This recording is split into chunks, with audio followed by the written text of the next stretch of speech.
So here we go then, everybody. Welcome to the Innsbruck Cup preview. We arrived at the Tivoli Stadion.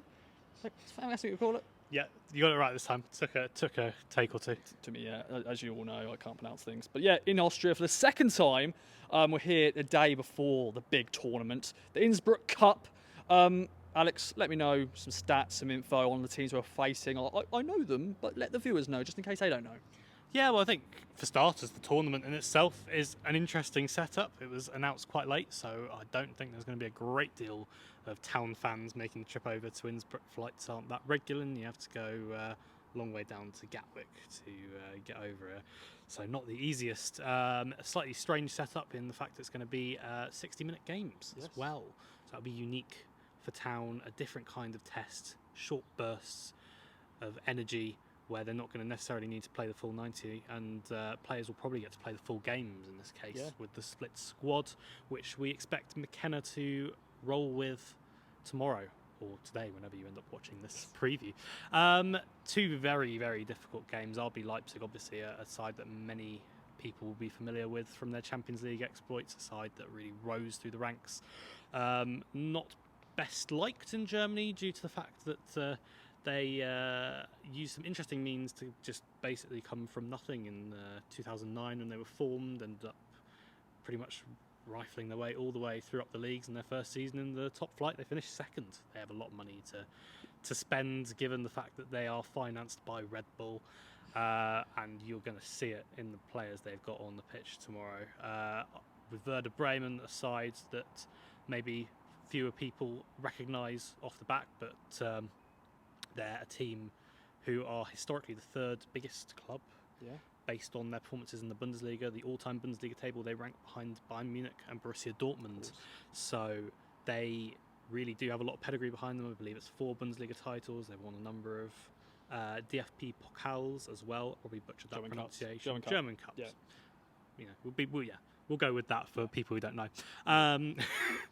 Just in case. Yes. So yeah, they're a side that played in Europe regularly in the past, and again, a lot of pedigree, albeit not really as recent. That will probably be a slightly more even battle for town, but there's still 2 very, very difficult games, given the fact that these are, well, aside from Werder Bremen's recent relegation to the second tier, they bounced back immediately. These are sides that have played in the top flight and have a lot of quality and a lot of money and a lot of backing, and they're going to be very, very different to what town have played in pre-season so far. And as you can see, we are locked out of the stadium. We were trying to get into the stadium, but basically everyone was gone home basically, and we thought maybe it's Europe, people work a bit later. They don't, do they? But we're outside, looking good. We can just about see the pitch, and I want to quickly turn around. Alex, come on, follow me.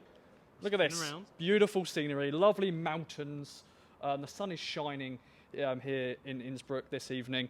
It just looks great. Let's turn back to our other bits. There's some stickers here as well, some nice stickers. So if there's any town fans coming, make sure to put a sticker. Get them on here. Yeah. We haven't got any English ones, I don't think. So it'll be nice to get some town representation on here. It's proper European vibe. I know I said the Flyer Alarm Admira Stadium was a bit FIFA, German FIFA vibe. This probably takes the cake a little bit more. You've even got kind of forest area over there in the background that you might just be able to see. So a little bit, a little bit different to going to, I don't know, Hull next season or something like that. It'll be a slightly different experience for the town fans travelling over. Fair play to anyone that makes the trip for this one. Definitely. And let's talk then about the players. You mentioned Leipzig and Werder Bremen. The players, could be familiar faces to town fans. Let everyone know. And there's a fly now trying to attack us. Go away, fly. Take it away. So wasp? Oh no! Oh dear, it's even worse. I can't handle wasps. Live, it's live, ladies and gentlemen. Of course, not live when you're watching it, but live for us. Yes. Let's talk about those players then. Take it away.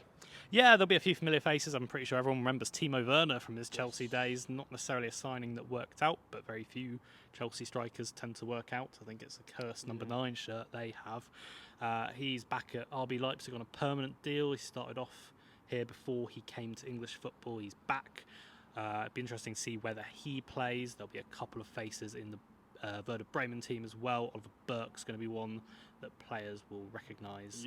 I will recognise. He's someone that I've spoken to a few times from my days covering Millwall. He's had 2 loan spells there. one from Sheffield United and one from Werder Bremen last season.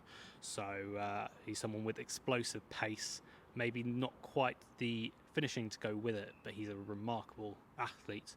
I feel like to an extent in the Caden Jackson more similarity. Is he as pacey as Caden Jackson? Yeah, very much. Okay. He's a big physical presence as well. He ticks a lot of boxes, and if he could score as regularly as some of the other strikers that he's played alongside, he would be a top class player. I think he was at one point the most expensive Scottish player ever, 13 million when he went from Nottingham Forest, weirdly enough, to RB Leipzig back in 2016. Connections galore. So he's definitely one of them. The Werder Bremen team, not too many others. Their captain, I believe it's along the lines of, I can't pronounce his name now, but their captain has played in England as well, Velchko something. This is really like proper pronunciation territory here, where we just can't figure it out. But that's all the fun of kind of doing this in person, live, not live. Naby Keita's a player who's obviously come over from Liverpool. Will not be featuring. He pulled up about 15 minutes into his first training session at the club, unfortunately, so he's going to miss the start of the Bundesliga season as well. Lee Buchanan, a player that some will recognise, came through Derby County's ranks, made the move to Werder Bremen. Would have been involved in this one, but he's since moved to Birmingham City. So come up against town there in the Championship. Yeah. That'll be November's trip to St Andrews, so we'll see him. I think the interesting point as well is how the other teams are going to split their squads. There's a lot of quality in these two teams, that's for sure. Will they put them on field against Town? Yeah, I want Timo Werner up against Luke Wolford and Karen Burgess. I want Timo Werner to be in Luke Wolford's pocket. That's what I want to see. But yeah, it depends on the split, and I hope they do. That'd be a good test for Town. I feel like their big players would be a little bit scared of that prospect, you know? Yeah. These big, daunting centre halves. I mean, I've stood next to Luke Wolford before, and he dwarves me. Yeah. So I don't know if I was Timo Werner or someone like that. I wouldn't fancy Werner, it. And he's pacey. Yeah, it's a bit pace. But I wouldn't fancy it, to be honest. I would probably expect the big players to come up against each other in the inter-German match midway through. So Town are going to start against RB Leipzig in the first game, and then going to have a nice break in between when Werder Bremen are going to play Leipzig, and then we'll have Town against Werder Bremen to finish off. Interesting to see. I believe it's going to be a points-based system, see who wins the competition. I have no idea what's going to work with that, if everyone finishes level or two teams finish level. 3 penalty shootouts, basically all of them just taking penalties, one after one. Goalies have to change over. That's my idea anyway. I hope that happens. Or, don't know. Get the managers involved in the penalty. Have you heard this thing before, where people are saying, get the managers out. Yeah. Get McKenna on the spot. Ooh. Yeah. This is pre-season at its best in my eyes. Something like that. Let's have something a bit fun. When I was covering Millwall, they played in the Husky Chocolate derby with another team that was sponsored by Husky Chocolate. I think it was Hammarby. Nice. And that game finished level. And because there was an actual trophy that was made for this, they had to do. It's a drink. It's a drink. Oh, it was a drink. Yeah, it surprised me at the time as well. They had to do a penalty shootout to decide who won the tie. So. That was a very strange one. Millwall did not win that, by the way. They lost on penalties. So yeah, that's really the main rundown of it. It's going to be a tough test, but I think it will be interesting to see really how they cope depending on the squad selection. I think that's kind of the biggest point that comes from these games, is that I don't think Town will be gutted if they fail to win the Innsbruck Cup necessarily.